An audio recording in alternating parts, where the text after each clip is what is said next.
दिखाने की हीरो जो उनको देखते हैं, जो बैठ के बात कर रहे थे और उनकी बातों से पता चलता है कि 3 साल का उनका रिश्ता आज खत्म हो रहा है। इस चीज के बदले हमारी हीरो अपनी वाइफ को कुछ देना चाहती थी, जैसे कि एक अच्छा खासा अमाउंट का कार्ड, उसके लिए घर, अलग अलग 3 मॉडल का कार और इसके अलावा 6 इन्वेस्टमेंट प्रोजेक्ट्स जिससे प्रॉफिट होता रहेगा। और वैसे इतना काफी था, अगर उसके शेन फैमिली में कोई प्रॉब्लम हुआ भी तो उसका खुद का जिनके तो आराम से चला जाएगा जितना उसके हस्बैंड उसको दे दिए थे। पर ये सब कुछ लेने से वो मना कर देती है, क्योंकि उसके हिसाब से शादी उन दोनों की मर्जी से हुई थी, तो खत्म भी हो रहा तो इतना देने की उसको कोई जरूरत नहीं है उसके हस्बैंड को। वैसे उसके हस्बैंड का नाम दुआन सिंह था। तो ये सब बात होने के बाद वो लोग सिविल अफेयर्स ब्यूरो जाने लगते हैं डिवोर्स सर्टिफिकेट लेने के लिए। पर इस टाइम पे हमें पता चलता है कि उन दोनों का शादी हुआ क्यों था। तो 3 साल पहले सिंह के दादाजी का तबियत बहुत ही ज्यादा खराब हो गया था और इस टाइम पे उनके दादाजी का सिर्फ एक ही इच्छा था कि मिस्टर दुआन का शादी हो जाए। तो इस शादी को करने के लिए कुछ क्राइटेरिया दिया गया, जो इतना तो तय था कि हमारी हीरोइन में वो सब कुछ पूरा हो रहा था। पर वो सिंह से इसीलिए शादी की थी क्योंकि उसके पापा बोले थे उसको। वैसे वो ये चीज एक्सेप्ट करती थी कि इन 3 सालों में उन लोग का नाम का रिश्ता जरूर था, मतलब वो लोग नाम के हस्बैंड वाइफ जरूर थे, पर उसके हस्बैंड उसके लिए जो कर सकते थे वो किए थे। मतलब जब वो पहली बार उनके घर गई थी तो उसके लिए ढेर सारा कपड़ा का पहले ही वो अरेंजमेंट करके रखे थे, उसको कार्ड भी दे दिए थे जिसका लिमिटेड अनलिमिटेड था। वैसे हाँ, वो उस टाइम भी लेने से मना करती थी, पर उस टाइम तो वो उनकी लीगल वाइफ थी ना, तो वो उस कार्ड को वही रखते थे। साथ में उसको कहती भी है कि मैं ऐसे गेस्ट रूम में सोऊंगा, तुम यहाँ सो जाओ, और हर रात 11 बजे से लेकर नेक्स्ट डे के 5 बजे तक मेरा आराम करने का टाइम है, तो उस टाइम तो मुझे डिस्टर्ब मत करना, बाकी तुम मुझे कभी भी कांटेक्ट कर सकती हो। वैसे मैं ये भी दिखाया जाता है कि जब उसका तबियत खराब होता था तब उसके हस्बैंड उसका बहुत ध्यान रखते थे, मेडिसिन देने से लेकर ये चेक करने तक कि वो ठीक है या नहीं, इन सब बातों का बहुत ध्यान रखते थे। उसको भी लगता था कि उसकी माँ के डेथ के बाद उसका ऐसे ध्यान कोई नहीं रखा। कभी आधी रात में भी वो पानी वानी लाने के लिए उठती थी, कभी गिर जाती थी गलती से तो वो उठ के आती थी अपने रूम से उसको चेक करने के लिए। अगर उसको चोट लगा रहता था तो दवा लगा देते थे, और इतना ही नहीं, अगले बार से वो ऐसे गिरे ना, इस चीज का भी प्रॉपर इंतजाम कर देते थे। वैसे ये सब वो वहीं बैठ के सोच रही थी, तो उसके हस्बैंड उसको होश में लाते हैं, दोनों डिवोर्स सर्टिफिकेट लेते हैं। तो यहाँ से बाहर आते हैं तो वो उससे पूछते हैं कि वो कहाँ जाएगी, वो उसको ड्रॉप कर सकते हैं, पर वो कहती है कि नहीं मैं टैक्सी ले लूंगी। इस पॉइंट पे वो उसको थैंक यू बोलते हैं क्योंकि उनके दादाजी का डेथ हो चुका था, वो भी बिना रिग्रेट के। और साथ में ये भी कहते हैं कि तुमको कोई मटेरियलिस्टिक सामान नहीं चाहिए, तो तुम मुझसे प्रॉमिस करो कि आगे से तुमको कोई भी प्रॉब्लम हो तो मुझे बिना झिझके कांटेक्ट करोगी। वो कहती है कोई जरूरत नहीं है, तुम अपना ध्यान रखना और हम दोनों तो दोस्त रहेंगे। तो अब ठीक है, इतना बात होने के बाद दोनों अपने अपने रास्ते निकल जाते हैं। पर उसको पता था कि उसके जो एक्स हस्बैंड है वो दुनिया के बेस्ट हस्बैंड थे। और वहाँ से घर आने के बाद वो अपने पापा को जब बताती है कि उसका और सिंह का डिवोर्स हो गया, उसके पापा बहुत गर्मा जाते हैं उस पे। कहते हैं कि शादी का 3 साल हो गए, तुम अभी तक अपना जगह नहीं बना पाई उसके दिल में। वो कहती है कि आप भी जानते हैं कि वो नाम का शादी था, वो मुझे पसंद क्यों करेंगे। इस बात पे वो और सुनती है। वैसे उसके पापा इसलिए सुना रहे थे क्योंकि जिनियंग बहुत रिच थे और अगर उनके साथ इस फैमिली का रिश्ता रहता तो ये लोग भी रिच हो जाता। साथ में बिजनेस में कोऑपरेशन करके, मतलब 3 सालों में अगर उसका अभी तक बच्चा हो चुका रहता तो जिनियंग उसको छोड़ते थोड़ी ऐसे ही बोल के खूब डांट रहे थे। और इस टाइप पे हमें ये भी चीज पता चलता है कि इन दोनों की शादी कॉन्फिडेंशियल रखने के लिए कहा गया था, मतलब जिनियंग और इसका शादी हुआ ये बात किसी को भी नहीं पता था, बाहरी लोगों को। तो अब इतना सुनाने के बाद उसके पापा उससे पूछते हैं कि वो तुमको कुछ दिया, डिवोर्स लिया तो? वो कहती है वो तो मुझे बहुत ज्यादा अमाउंट दे रहे थे पर मैंने मना कर दिया। अब ये सुन के वो और सुनाते हैं। इस पॉइंट पे उसकी सौतेली बहन आके पूछती है कि 3 साल में वो तुमको छुआ भी नहीं, कोई बीमारी तो नहीं था ना उसको? वो कहती है ऐसा कुछ नहीं है, वो बस मेरी इज्जत करते थे, वो बहुत अच्छे है, तो उनके बात पे बकवास मत करो। अब इस बात पे फिर से उसको सुनना पड़ता है। उसकी बहन कहती है कि इतना अच्छा है इसीलिए तुमको डिवोर्स दे दिया क्या? अब तो तुम सेकंड हैंड हो गई हो, तुमसे शादी कौन करेगा? इस बात पे उसके पापा कहते हैं कि 3 साल पहले शॉपिंग नाम का लड़का तुमसे प्यार करता था ना, वो दुआन फैमिली बिजनेस का एक ब्रांच में सेल्स टीम लीडर है। अब तुम दुआन ग्रुप के जिंगे के साथ तो रह नहीं पाई, तो दुआन ग्रुप में जो काम करता है उसी के पास जाओ, उसके करीब जाओ, जिससे हमें कोलैबोरेट करने का मौका मिलेगा। मैं कुछ दिन में तुम दोनों का ब्लाइंड डेट अरेंज कर देता हूँ। वो कहती है मेरा जस्ट अभी पे डिवोर्स हुआ है, पर उसके पापा कहते हैं इससे क्या होता है, भूलो मत, तुम्हारी मैं जो कंपनी छोड़ के गई है ना उसको मैं ही मैनेज करता हूँ। ये बहस यहीं पे खत्म हो जाता है। इधर सिंगन से उनका असिस्टेंट पूछता है कि 3 साल आप दोनों साथ रहे,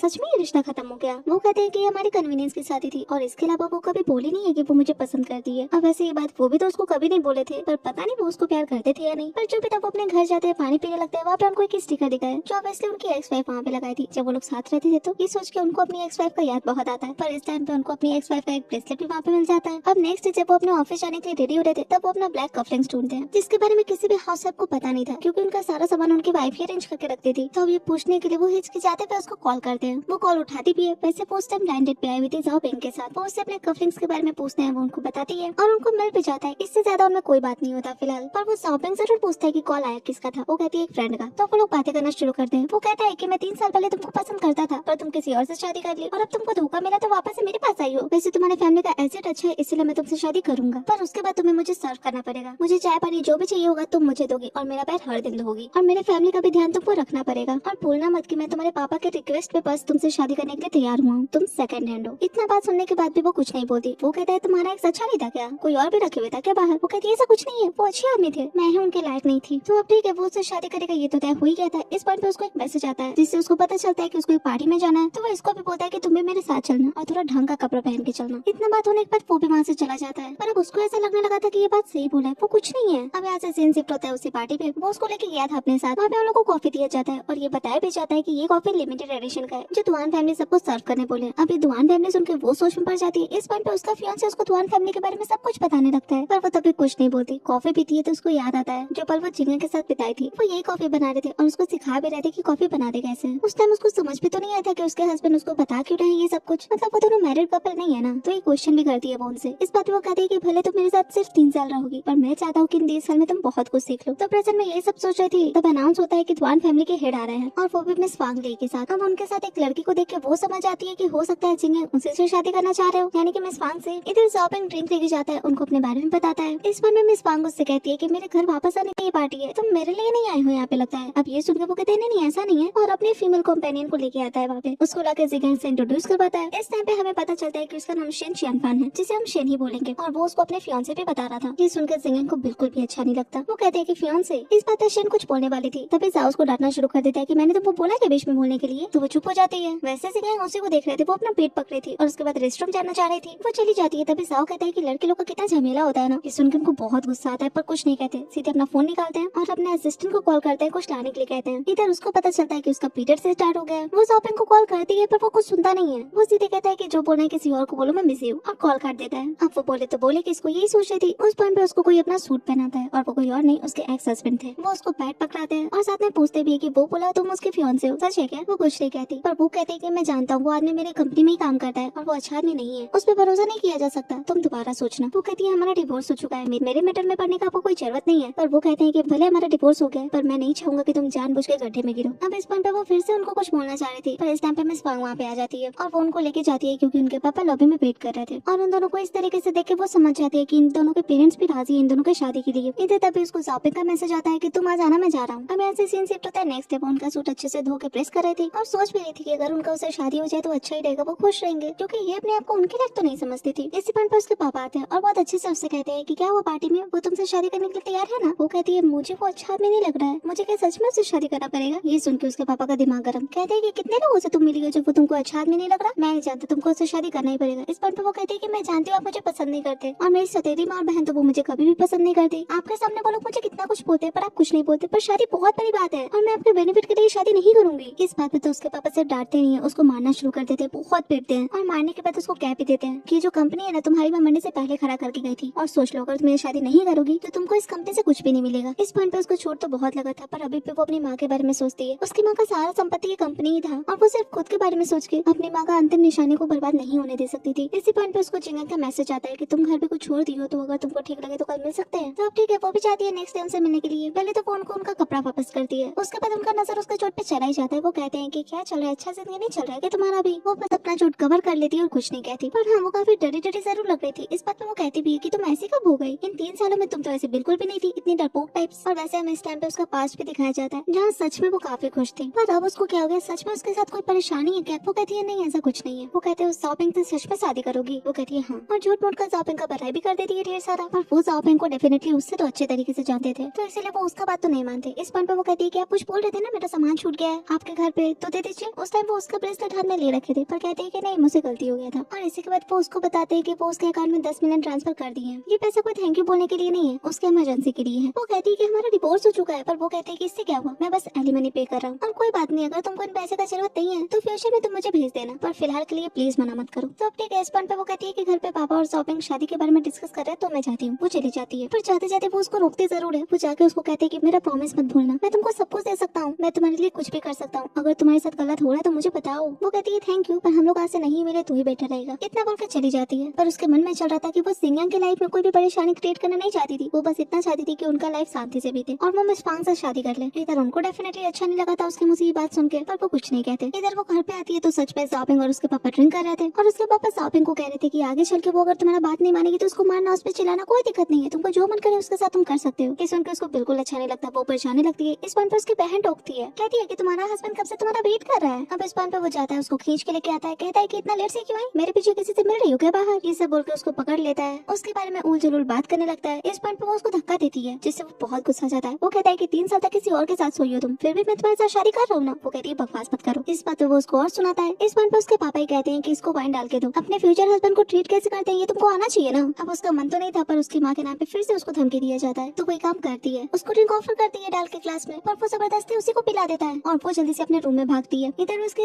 देव माँ इस मौके का फायदा उठाने के लिए कहती है जॉबिंग को, तो वो जाता है उसके रूम में। इस पॉइंट पेशेंट बहुत ज्यादा डर जाती है, उसको बाहर जाने के लिए बोलती है, पर डेफिनेटली वो बाहर जाने के लिए थोड़ी अंदर आया था। वो कहती है कि मैं चिल्ला के अपने पापा को बुलाऊंगी, पर वो कहते हैं कि तुम्हारे पापा खुद ही ड्रिंक कर रखे हैं और तुम ही बताओ कभी जिंदगी में वो तुम्हारा केयर किया है क्या जो आज करेंगे। इतना बात करते करते वो उसके करीब बनने लगता है, वो उसको धक्का देती है, ब्रश से उसको डराने लगती है। वो इतना डर गई थी पर उसको तुरंत ही रियलाइज हो जाता है कि वो क्या करे। इस पॉइंट पे तो वो उस पे झपट पड़ता है और इस टाइम पे जब वो उसको एक थप्पड़ जड़ देती है तो अब तक वो ठान लेता है कि वो उसको खत्म ही कर देगा। सुना तो खूब रहा था पर साथ में गला भी खूबसूरत से दाप रहा था। इधर सिंगन का भी मन बेचैन हो रहा था, उनको बार बार उसका चोट याद आ रहा था, तो वो अपने असिस्टेंट को कहते हैं गाड़ी घुमाकर उसके घर जाने के लिए। इधर वो अपने जीवन और मौत से लड़ रही थी, ऐसा लग रहा था कि वो अपना दम तोड़ ही चुकी है, पर उस टाइम उसको सिंगन का बात याद आता है, सिंगन याद आते हैं, तो वो हिम्मत करके उसको छोटी करती है और भागती है घर के बाहर। वो भी उसका पीछा करता है। इधर सिंगन तो आ ही रहते पर बीच में ट्रैफिक में फंस जाते हैं, तो अब वो कार से उतर के पैदल ही भागने लगते हैं उसके घर की तरफ। उधर वो भी भाग रही थी, इधर ये भी भाग रहे थे एक दूसरे की तरफ। और एक पॉइंट ऐसा भी आता है जहाँ रेड सिग्नल पे दोनों ही खड़े थे और दोनों में से कोई एक दूसरे को देखा नहीं था। बीच से बस आता है और जब तक वो उसको देखे वो गायब हो चुकी थी। या यूं कहा जाए कि शॉपिंग उसको लेके जा चुका था, वो वहाँ पे भी जाकर उसको मारना शुरू कर देता है। शेन का हालत बहुत ही ज्यादा खराब हो रहा था, चिल्ला रही थी तो मुंह पे हाथ रख देता है ताकि उसका आवाज कोई सुन न पाए। इधर से नंग आगे नहीं जाते, वो वहीं से लौट जाते हैं क्योंकि अब उनको ऐसा लग रहा था कि शायद वो शेन की लाइफ में कुछ ज्यादा इंटरफेयर कर रहे हैं, जो कि शेन खुद भी नहीं चाहती है। इधर वो जैसे तैसे करके उसके हाथ में काट के भागती है, पर एक कार आता है और उसको ठोक देता है और ये देख के सबसे पहले जॉबिंग वहाँ से भागता है। इस पॉइंट पे भी चिंगन बगल से निकल जाते हैं पर उनका ध्यान नहीं जाता उस पे, हालांकि वो उसी के बारे में सोच रहे थे। अब यहाँ से सीन शिफ्ट होता है 3 महीना बाद। वो अभी भी अपनी एक्स वाइफ को भूल नहीं पाए थे और हाउस वाइफ तो उसका कपड़ा भी अरेंज करके रख रही थी। ये देख के उनको शेन याद आती है कि कैसे वो पपीज के साथ खेल रही थी। एक दिन उनके बर्थडे पे वो उनसे नाराजगी जताती है कि आप मुझे बताए क्यों नहीं कि आपका बर्थडे आज। वो कहते हैं कि मेरे फैमिली मेंबर्स अक्सर बाहर ही रहते हैं तो कभी मैंने सेलिब्रेट नहीं किया अपना बर्थडे। पर नहीं, वो उनके लिए कुछ करना चाहती थी और वो करती भी है। केक खरीदने का टाइम नहीं था तो क्या हुआ, केक के सब्सिट्यूट से काम चलाती है और ये देख के वैसे उनको भी बहुत अच्छा लगा था। इधर हम शेन को देखते हैं जो कि हॉस्पिटल में थी और 2 नर्स की बात से हमें ये पता चलता है कि 3 महीने से वो कोमा में ही थी। उसके फैमिली को भी कॉल किया गया था पर किसी को उसका कोई चिंता नहीं था और उसका मेडिकल बिल भी इस हॉस्पिटल के डीन ही भर रहे थे। अगर वो ऐसा नहीं करते तो पता नहीं इसका क्या होता। इधर ये सारी बातें ये भी सुनती है, अपना फोन चेक करती है तो सबसे पहले अपने पापा का मैसेज देखती है जिसमें वो बोले थे कि तुम शॉपिंग से शादी नहीं कर रही हो तो तुम मेरी किसी काम की नहीं हो और आज से तुम मेरी बेटी भी नहीं हो। वैसे वो ज्यादा आश्चर्य नहीं होती है मैसेज देख के क्योंकि ऐसा ही एक्सपेक्ट वो करती थी अपने फैमिली से। पर सिनन का भी मैसेज आया था उसको, वो उसका हालचाल पूछ रहे थे, उससे पूछ रहे थे कि क्या उसका शादी हो गया। उधर से कोई रिप्लाई तो नहीं आ रहा था पर फिर भी वो मैसेज कर रहे थे टाइम टू टाइम, लाइक उसका तबियत कैसा है, ज्यादा ठंड पड़े तो वो ज्यादा कपड़ा पहनना ना भूले, उसका पेट ज्यादा नहीं सह पाता तो ज्यादा ड्रिंक ना करे। मन में चलता भी था कि वो तो बोली थी कि डिवोर्स के बाद हम दोनों फ्रेंड्स रहेंगे, तो फिर वो रिप्लाई क्यों नहीं कर रही है। पर उनको क्या पता कि वो तो हॉस्पिटलाइज है। पर इतने दिन बाद ये सारा मैसेज देख के भी वो रिप्लाई नहीं करती क्योंकि वो उनके और मिस वांग के बीच में नहीं आना चाहती थी और अब हॉस्पिटल से डिस्चार्ज भी हो गई थी। हालांकि सिंगर वहीं से जा रहे थे पर वो अपना दिमाग इस चीज में लगाए हुए थे कि पता नहीं शेन उनको रिप्लाई क्यों नहीं कर रही है। बट अगेन दोनों में से कोई एक दूसरे को देख नहीं पाता। पर इधर उनके और उनके असिस्टेंट के बाद से हमें पता चलता है कि शॉपिंग को प्रमोट कर दिया गया, वो भी आज नहीं 3 महीने पहले ही कर दिया गया था। इसलिए नहीं क्योंकि वो प्रमोशन के लायक था बल्कि इसलिए क्योंकि शेन का उससे शादी हुआ था, ऐसा उनको लगता था। तो अगर वो ज्यादा कमाएगा तो शेन को प्रॉब्लम नहीं होगा। पर इधर शेन एक्चुअली में सोच रही थी कि अब वो रहेगी कहाँ क्योंकि शेन फैमिली में तो वो वापस जा नहीं सकती थी। इस पॉइंट पर उसको याद आता है कि सिंगन उसके अकाउंट में 10 मिलियन ट्रांसफर किए थे ना, तो ये पैसा का वो यूज कर सकती है अभी। पर जब अपना अकाउंट चेक करती है तो खाली था। इस टाइम वो अपने पापा कॉल करती है और उन पैसों के बारे में पूछती है। इस पे वो उसको कहते हैं कि तुम्हारा पैसा मेरा पैसा हुआ और इसमें कुछ भी गलत नहीं है अगर मैंने यूज किया है तो। वो कहती है कि मुझे पैसों की जरूरत है, आप मुझे थोड़ा भी पैसा दे सकते हैं क्या उससे। उसके पापा साफ साफ मना कर देते हैं। वो कहते हैं कि 3 महीने का तुम्हारा हॉस्पिटल का बिल कौन पे कर रहा था, इस पैसा को वही समझो, एंड कॉल काट देते हैं। पर शेन को पता था कि ये पैसा उसके पापा पे नहीं किए थे, पर ये जानने के बावजूद फोन से और कोई बहस नहीं करती। वो एक कॉफी शॉप में काम करना शुरू कर देती है। वैसे उसको कॉफी बनाना सिंह सिखाए थे और यही स्किल तो उसका काम आ रहा था। ऐसे ही उसका जिंदगी कट रहा था। एक दिन उसका मैनेजर उसको बताते हैं कि बड़ा ऑर्डर आया है, 30 कॉफी कप प्रिपेयर करके उसको द्वान ग्रुप हेडक्वार्टर में लेके जाना है। द्वान ग्रुप सुन के वो हेजिटेट कर रही थी, जाने से मना करना चाहती थी, पर उसका मैनेजर उसको बोलते कि जाओ, टाइम क्यों वेस्ट कर रही हो। तो अब ठीक है, वो वहाँ पे जाती है और रास्ते में एक लड़का से टकरा जाती है। उसका सारा कॉफी तो बर्बाद होता ही है, साथ में वो भी गिर जाती है। अब शुरू होता है तमाशा। एक स्टाफ आके उस पर बरसना शुरू कर देती है क्योंकि ये सारा कॉफी जिन लोगों को चाहिए था वो लोग वेट कर रहे थे। वो लोग कॉन्फ्रेंस रूम में बैठे थे मीटिंग के लिए और शेन माफी मांगती है, पर वो मैनेजर तो अब उससे पैसा मांग रही थी। एक तो वो सारा कॉफी बर्बाद कर दी इस चीज का और दूसरा कंपनी का फ्लोर जो गंदा कर दी। वो कहती है मेरे पास इतना पैसा नहीं है, महीने के अंत में मुझे सैलरी मिलेगा तो मैं सारा पैसा पे कर दूंगी। पर नहीं, इस चीज के लिए वो रेडी नहीं थी। शेन के पास तो जितना पैसा था वो भी उसको दे रही थी उस टाइम पे, पर वो भी नहीं लेती। वो कहती है कि मैं अच्छे से समझती हूँ तुम जैसे लोगों को, एक बार यहाँ से जाओगे तो तुम आने वाली हो पैसा देने के लिए। बिल्कुल नहीं, सारा का सारा पैसा मुझे अभी दो। ऐसे ही बोल बोल के उसको खूब डांटती है। ये तमाशा देख के वहाँ पे आते हैं सिंगन और उनको देख के वो उसके पीछे छिप जाती है, जिससे अगेन सिंगन उसको देख नहीं पाते। पर हाँ, पूछते हैं कि वहाँ पे क्या चल रहा है, जिनसे उनको पता चलता है कि वहाँ पे एक्चुअली में क्या चल रहा है। इस बात पे वो उस स्टाफ को ही डांटते हैं कि तुम इसी कंपनी में काम करती हो ना, हम लोग इतने स्मॉल अमाउंट के लिए बहस कब से करने लगे। पर वो शेन से पूछते हैं कि तुम ठीक हो, मैं बोलूँ अपने सेक्रेटरी को तुमको हॉस्पिटल लेके जाने के लिए। वो कहती है नहीं जरूरत नहीं है और जितना पैसा था वहाँ पे छोड़ के भाग जाती है वहाँ से। इस पॉइंट पे वो एक नोट उठाते हैं और उनको वही स्टिकर दिखता है उस नोट पे जो कि शेन चिपकाया करती थी बर्तनों पे। ये देख के वो जल्दी से अपने असिस्टेंट कहते हैं उस लड़की का पता लगाने के लिए और रात में घर पे बैठ के बस उसी के बारे में सोच रहे थे। तभी उनको एक पेंटिंग दिखता है जो वो और जेन मिल के पेंट किए थे और ये काफी अच्छा मोमेंट था हम दोनों के लिए। दोनों बहुत खुश थे और ये सोच के अभी भी उनके चेहरे पे स्माइल तो आ ही जाता है, पर थोड़ी देर में रियलिटी में वापस आ भी जाते हैं। तभी उनको कॉल आता है और उनको बताया जाता है कि हाँ वो लड़की मिस एन ही थी और फिलहाल वो कौन से कॉफी शॉप में काम करती है इसके बारे में भी उनको पता चलता है। वो कहाँ रहती है ये भी बताता है और साथ में 3 महीना पहले उसका एक्सीडेंट हो गया था ये भी बताता है। मतलब उसका अच्छा टाइम नहीं चल रहा ये तो उनको पता चल ही गया था। वो अपने असिस्टेंट को कहते हैं कि कल मुझे लेके जाना जहाँ वो काम करती है वहाँ पे। वो कहते हैं कि कल आपका मीटिंग है इंटरनेशनल क्लाइंट से। वो कहते हैं बस कैंसिल कर दो और खूब रोते हैं। इधर नेक्स्ट डे वो आते हैं उसके शॉप पे, अंदर नहीं जाते बाहर से ही देखते हैं क्योंकि वो समझ रहे थे कि कोई भी लड़की ये नहीं चाहेगी कि उसका एक्स हस्बैंड उसको इतना खराब हालत में देखे। तो उसको देख के लौटे रहते तभी उनका नजर पड़ता है शॉपिंग पे। वो शन की बहन के साथ घूम रहा था वहाँ पे, तो वो भी उसके पीछे जाते हैं। इधर वो उसे कॉफी शॉप में आता है, वेटर को बुलाता है और जब वो सेन को देखता है तो उसका तो दिमाग ही खराब हो जाता है। उसकी बहन कहती है कि तुम तो बोल रहे थे कि ये भाग चुकी है, फिर यहाँ क्या कर रही है। इस बात पे वो अपनी बहन से कहती है कि तुम तो 3 महीना पहले उससे शादी करना नहीं चाहती थी, फिर अब क्या हो गया। वो कहती है बकवास मत करो, इसका प्रमोशन हो गया है, मैनेजर बन गया कंपनी का, वो भी 3 महीना पहले ही प्रमोशन हुआ, तो मैं मना कैसे करती। इस बात पे वो शॉपिंग को कहती है कि बाकियों को नहीं पता तुम क्या किए हो, पर तुमको तो पता है ना तुम क्या किए हो। ये सुनते ही वो उस पर चिल्लाना शुरू कर देता है, कहता है मैंने कुछ नहीं किया, तुम सेकंड हैंड थी, तुम्हारे साथ ऐसा ही होना चाहिए था। वो तो बोलना चाह रही थी कि 3 महीना पहले वो क्या किया था, पर वो हाथ उठा लेता है, पर इस बार नहीं। वहाँ पे सिंगन से बातें ही नहीं है, उसको मारते भी बहुत है और साथ में उसको कहते भी है कि पार्टनर का फर्ज बनता है अपने पार्टनर को ऐसा बना देना जिससे उसको कॉन्फिडेंस आए, न कि उसका हर जगह मजाक उड़ाना, उसके सेल्फ स्टीम को अपने पैर तले रौंद देना। इस पॉइंट पे उसकी बहन उन दोनों का रिश्ता बताना चाहती थी पर वो नहीं बताती क्योंकि उसको याद आता है कि जब इन दोनों का शादी होने वाला था तब सिंगन स्पेशली इन तीनों को कहते कि उन दोनों की शादी के बाद बाहर किसी को भी नहीं पता चलना चाहिए और अगर कोई बताने की जरूरत किया तो वो क्या कर सकते हैं। इस चीज का अंदाजा इन तीनों को था, तो इसीलिए प्रेजेंट में भी वो कुछ नहीं बताते। शॉपिंग उनको बताने लगते हैं कि वो उन्हीं की कंपनी का ब्रांच मैनेजर है जिसको वो खुद ही प्रमोट किए, पर वो कहते हैं कि वो जो किए उसके साथ बहुत सोच समझ के किए, कोई मिसअंडरस्टैंडिंग नहीं है इसमें। इस बात वो फिर से शन के बारे में बोलना शुरू करता है, कहता है कि मेरी फियांसे है, मैंने मिलवाया था ना आपको इससे, ये शादी से पहले भाग गई थी, इसका मतलब वो शॉपिंग से शादी नहीं की है। वो पूछते हैं, वो तो कुछ नहीं कहती पर शॉपिंग ही कहते रहता है कि इसका कचरा से कौन शादी करेगा, पता नहीं इसका एक्स हस्बैंड कैसा था, वो भी इसको धोखा दे दिया। ऐसे ही बोल बोल के खूब बुराई कर रहा था। पर शन की बहन उसको वहाँ से लेके जाती है क्योंकि वो जानती थी कि ज्यादा बोलेगा तो उसका मुंह टूटने से कोई नहीं बचा सकता है उसको। इधर वो उसका हाथ पकड़ के सीधे लेके जाके अपनी कार में बिठा देते हैं। उनको शन से बात करना था पर पहले अपने असिस्टेंट को वहाँ से जाने के लिए कहते हैं। देन उसे पूछना शुरू करते हैं कि वो यहाँ पे क्या कर रही है, वो जो उसको पैसा दिए थे उस पैसा का क्या हुआ। वो तो एकदम नहीं बताना चाह रही थी पर फिर भी उसको बताना पड़ता है। वो कहती है कि मैं शॉपिंग से शादी नहीं की, इसलिए मेरा फैमिली मुझसे सारा रिश्ता खत्म कर दिया और सारा पैसा भी ले लिया। ऑब्वियसली खुद को सपोर्ट करने के लिए वो यहाँ पे काम कर रही है। तो वो उसके कार एक्सीडेंट के बारे में उससे पूछते हैं। वो कहती है कि हमारा रिश्ता खत्म हो चुका है तो मुझे आपको ये सब बताने की कोई जरूरत नहीं है, पर फिर भी वो उससे पूछते हैं। वो कहते हैं कि तुम्हारे साथ इतना कुछ हो रहा था, तुम मेरे पास क्यों नहीं आई, मैंने तुमको इतना सब कुछ देना चाहा, तुम सब कुछ लेने से मना कर दी, ऐसा लाइफ जीने के लिए। वो कहती है क्या करती है इस लाइफ में। वो कहते हैं कि पूरा टाइम इतना काम करते रहती है खुद को सपोर्ट करने के लिए, रेंटेड घर में रहती हो। अब इस बात पे दोनों में थोड़ा बहस होता है पर वो कहते हैं कि मेरे साथ मेरे घर चलो और मुझे हर एक चीज बताओ जो भी तुम्हारे साथ हुआ था उस टाइम पे। हाँ वो नहीं चाहती थी उनके साथ जाना पर नहीं, अब उसको जाना पड़ता है। घर जाने के बाद वो उसका जूता चेंज करते हैं, उसको दूध देते हैं, उसको भूख लगा होगा ये सोच के वो उसके लिए खाना भी बनाने जाते हैं। इस पॉइंट पे उसको एक फोटो दिखता है सिंगन और मिस फांग का। थोड़ी देर बाद वो खाना बना के लाते हैं, ज्यादा कुछ नहीं था घर पे तो बस नूडल्स बना दिए थे। वैसे वो उस टाइम पे नोटिस करती है कि वो जो स्टिकर चिपकाई थी वो अभी भी यहीं पे था, मतलब वो इस स्टिकर को हटाए नहीं थे। पर वो कुछ कहती नहीं, दोनों साथ में खाना खाते हैं। तब वो उससे पूछते हैं कि भरोसा करती हो मुझ पे। वो कहती है हाँ। तो वो कहते हैं तो फिर बताओ मुझे उस टाइम हुआ क्या था। इस बात पे वो सब कुछ बता देती है जो भी 3 महीने पहले उसके साथ हुआ था और शॉपिंग किया था और क्या करने से उसका कैसे एक्सीडेंट हुआ था ये भी बताती है। इस बात पे उनको बहुत बुरा लगता है और अब वो उसके बदले बदला लेना चाहते थे उन लोगों से, सभी लोगों से, चाहे वो शॉपिंग उसके पापा उसके स्टेप माँ हो या फिर इससे बहन ही क्यों ना हो। वो कहती है कि इससे आपका कोई लेना देना नहीं है, पर वो कहते हैं कि लेना देना है, तो मेरी एक्स वाइफ हो और तुमको अच्छा जिंदगी जीना ही पड़ेगा। अब इस बात पे वो कहती है पर मैं बदला लेना नहीं चाहती, मुझे शांति का जिंदगी चाहिए। पर वो समझ रहे थे कि ये बात वो क्यों बोल रही है। उसके पापा थे ही ऐसे, उसकी माँ का नाम ले लेके उसको हमेशा धमकी दिया करते थे, तो अगर वो कुछ करेगी तो वो अपना कहा हुआ काम सच में कर सकते हैं। पर फिर भी उनके पास तरीका है जिससे वो बदला ले सकते हैं और अपनी कंसर्निंग बातों से वो उसको भी मना लेते हैं बदला लेने के लिए। मतलब करेंगे वही, बस उसको उनका साथ देना है। वो ये भी बताते हैं कि वो ये सब करेंगे कैसे। शॉपिंग के वो बॉस थे और उसके सेन फैमिली को तो उनसे बेनिफिट चाहिए ही था और इस चीज के लिए वो हथियार बनाएंगे उसकी सौतेली बहन को। हाँ, पर वो उससे इतना जरूर रिक्वेस्ट करते हैं कि जब तक वो उसका बदला लेंगे तब तक वो उनके इसी घर में रहे। और वो जैसे सब कुछ छोड़ के गई थी वो सब कुछ वैसे ही था। इस पॉइंट पे वो कहती है कि मैं सोफा पे सो जाऊंगी, आपको दिक्कत नहीं होना चाहिए। पर वो कहते हैं कि मैं इस तरीके का आदमी नहीं हूँ जो अपनी एक्स वाइफ को सोफा पे सुलाऊं। वैसे उसके दिमाग में चलता रहता था कि आज न कल वो मिस फांग से शादी तो करेंगे ही ना, इसलिए वो कहती भी कि आज न कल आपका नया जिंदगी शुरू होगा तो आप इतना मत सोचिए मेरे बारे में। पर वो कहते हैं कि तुम्हारे अलावा मेरी जिंदगी में कोई लड़की नहीं आएगी तो तुम इस बारे में इतना मत सोचो। तो ठीक है, आप उसको भेज देते हैं रेस्ट करने के लिए और वो रात में जाते हैं ड्रिंक करने। उस टाइम उनको मिस फांग का कॉल आता है, वो कोई गेम खेलने चलने के लिए कहती है पर वो कहते हैं कि नहीं मुझे मन नहीं है। अब इसी तरीके से वो दोनों बातें करते हैं जिससे मिस फांग को पता चल जाता है कि वो ड्रिंक कर रहे हैं। तो वो कहती भी कि तुम तो कभी ड्रिंक नहीं करते थे, तुमको क्या हो गया। इस बात पे वो बहुत रोते हुए कहते हैं कि उनको अपने डिवोर्स का रिग्रेट है बहुत ज्यादा। अब यहाँ से सीन सेट होता है नेक्स्ट मॉर्निंग वो फिर से रेडी होकर अपने काम पे जा रही थी। वो कहते हैं कि तुमको वहाँ काम करना अच्छा लगता है क्या। वो कहती है हाँ और एक्सप्लेन करने लगती है कि उसको वहाँ काम करना क्यों अच्छा लगता है। इस बात पे वो कहती है कि ठीक है आज से वो शॉप तुम्हारा ही है, तुम जैसे चलाना चाहती हो तुम ऐसे चला सकती हो और इस चीज के बदले उसको उनको 1 कप कॉफी डेली पिलाना पड़ेगा। तो चलो फिर फिलहाल वो उसको लेके जाते हैं उसके शॉप पे और कहे अनुसार वो उनको कॉफी पिलाते भी है। अब वो तो अपने काम में बिजी हो जाती है पर इस टाइम वहाँ आती है उसकी सौतेली बहन जिसको उसको देखकर सिंगन उसको अपने पास बुलाते हैं, साथ में कॉफी पीने की बात करते हैं। वो भी बहुत खुश होकर आती है। सेन उसको सर्व करती है कॉफी और अब वो दोनों बातें करना शुरू करते हैं। उसकी बहन उनसे पूछती है कि आप उसे फिर से शादी करने के बारे में सोच रहे हैं क्या? वो कहते हैं मैं तो अपने पुराने दोस्त के पास भी वापस नहीं जाता, फिर ये तो मेरी एक्स वाइफ है। वो कहती है तो आप यहाँ पे क्या करने हैं? जिस पे वो कहते हैं ऑब्वियसली तुमसे मिलने। अब इस बात पे उसको भरोसा तो नहीं हो रहा था, पर वो उसका बहुत बुराई करने लगते हैं और कहते हैं कि मुझे बहुत बुरा लगता है जब मैं तुम्हें उस शॉपिंग के साथ देखता हूँ। तो अब इसका मतलब तो यही है ना कि वो उसको पसंद करने लगे। वैसे वो उससे पूछते हैं कि तुम मेरी पर्सनल पार्टनर बनना चाहोगी? वैसे ये सुन के उसके मन में लड्डू जरूर फूटने लगता है, क्योंकि पर्सनल पार्टनर और गर्लफ्रेंड में ज्यादा फर्क नहीं होता, और अगर वो उनसे शादी कर ली तो बस उसके पास पैसा ही पैसा होगा। वो भी झट से मान जाती है उनके पर्सनल पार्टनर बनने के लिए और उसके बाद पूछती भी है कि और कुछ? वो कहते हैं ज्यादा कुछ नहीं, पर वो शॉपिंग। इस बात वो कहती है कि मैं उससे ब्रेकअप कर लूंगी आज ही, पर उनको एक और भी फेवर चाहिए था उससे। वो कहते हैं कि तुम तो जानती हो तुम्हारी बहन और मैं एक टाइम पे हस्बैंड वाइफ थे, नाम के इसी पर थे तो, और वो शॉपिंग मेरी कंपनी में काम करता है ये भी जानती हो तुम। तो अब मैं ये नहीं चाहता कि वो हम दोनों के रिश्ते के बीच में है, इसलिए तुम्हें मुझे बताना पड़ेगा कि 3 साल पहले क्या हुआ था और शेन का एक्सीडेंट कैसे हुआ था। इस चीज का सारा डिटेल, सारा एविडेंस मुझे चाहिए, और एक बार ये मैटर कंप्लीट हो जाता है उसके बाद मैं तुम्हें 10 मिलियन दूंगा। अब ये सुनकर तो वो डेफिनेटली मान जाती है, उनको मेक श्योर करती है कि ये काम वो कर देगी और वहाँ से निकल भी जाती है। इधर अब ये खाली बैठे थे तो वो जाके शेन का हेल्प करने लगते हैं, उसके बदले बर्तन धो देते हैं। इस पॉइंट पे फोन से पूछती है कि क्या बोले आप उसको? वो कहते हैं वो शॉपिंग के साथ सिर्फ इसलिए क्योंकि उसका प्रमोशन हो गया है, तो वो पैसों से बर्बाद भी की जा सकती है। वो कहती है आप उसको पैसा दे रहे हैं, आप उसको पैसा मत दीजिए वरना वरना क्या मैं आपको पे बैक नहीं कर पाऊंगी। वो कहते हैं जरूरत नहीं है। इस बात पे वो कहती है कि आपको आपके कंपनी नहीं जाना क्या? वो कहते हैं नहीं। वो कहती है कि आपको मिस पांग को ढूंढने नहीं जाना? वो कहते हैं मैं क्या उसको ढूंढने जाऊंगा? अब इसका मतलब तो वो भी नहीं समझ पाती, पर वो उनके हाथ से बर्तन नहीं लेती है क्योंकि वो अपना काम कर सकती है और उनको भेज देती है। और हाँ, वो कहते भी है कि मैं रात में आऊंगा तुमको पिकअप करने के लिए। रात में हम इधर शेन की बहन को देख पाते हैं। उसको तो बहुत मजा आ रहा था क्योंकि सिंगिंग के साथ रहने का सपना जो सजा रही थी, पर ठीक है फिलहाल उसको अपना काम कंप्लीट करना था। वो शॉपिंग को बुलाती है मिलने के लिए, उससे ढेर सारी रोमांटिक बातें करती है, उसको ड्रिंक करवाती है और धीरे धीरे सब कुछ उगलवा ही लेती है। और ऑब्वियसली वो सब कुछ रिकॉर्ड कर रही थी। इधर वो दोनों घर पे आते हैं। वो फिर से उसका सूट चेंज करना चाह रहे थे पर वो मना कर देती है और इसके ऊपर एक और हर्ट करने वाला बात बोलती है। वो कहती है आज के बाद आप शॉप पे मत आइएगा। इस बात पे उनको बहुत गुस्सा आता है। वो कहते हैं कि मैंने कहा था ना तुमको मुझे हर रोज कॉफी पिलाना पड़ेगा, तो बस ये रूल है और रूल नहीं टूटेगा। हाँ, उनको समझाती है कि वो ये बात क्यों बोली है। उनका इतना बड़ा कंपनी था, अगर वो अपना टाइम इसी तरीके से वेस्ट करते रहेंगे तो ये कंपनी कैसे चलेगा। पर वो कहते हैं कि मेरी कंपनी में गधे काम नहीं करते हैं। हाँ, इतना बोलते बोलते थोड़ा क्लोज आए थे पर वो चली जाती है नहाने। अब थोड़ी देर बाद वो कॉल पे बात कर रहे थे, तभी उनको आवाज आता है उसके गिरने का। झट से जाते हैं तो देखते हैं हाँ गिरी हुई है, चोट लगा हुआ है। तो उसको उठा के लाके वो बेड पे बिठाते हैं और उसके पाँव का मरहम पट्टी भी करते हैं। हाँ, वो मना तो करती है पर फिर भी करते हैं और इस पॉइंट पे वो उसको किस भी करते हैं, वो भी अपनी मर्जी जाहिर करके। अब थोड़ी देर तक तो वो मना नहीं करती पर फिर अचानक से उसको रियलिटी हिट करता है। वो उनको दूर करती है। वो उनको कहती है कि ना ही वो लोग हस्बैंड वाइफ है अभी और ना ही वो लोग लवर्स है, तो ये गलत है। वो उसको कुछ कहना चाह रहे थे पर वो सीधे कहती है बाहर जाइए, तो वो भी कुछ नहीं कहते बस चले जाते हैं। वो जाके ड्रिंक करते हैं, तभी शेन की बहन का कॉल आता है उनको